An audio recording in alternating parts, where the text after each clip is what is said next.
د مولا نصرالدین خر.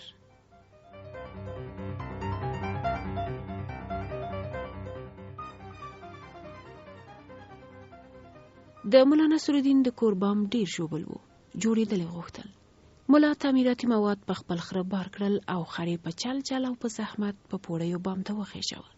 خر چې بام ته ورسید، مولا بورۍ ته شکړه او د خره مخه یې پوړیو ته واړوله چې بیرته کوز شي. خو چې هر څه یې وکړل، خره ګام ونه خیست. مولا په دې نه پوهېده چې خر به په پوړیو وخېژوي، خو راکوز به یې نه کړي. مولا چې ستومانه شوی وو، خر یې په بام پرېښود، په خپله راکوز شو چې دمه ونیسي. خره په بام باندې ټوپونه وهل، لغتې وهلې، بد حال جوړ کړی وو. مولا بیا ور وخوت چې اوس که راکوزیږي نه، آرام خو دې شي. مګر خر د کرارېدو نه وو. مولا مجبور شو خر یې په بام باندې یوازې پرېښود.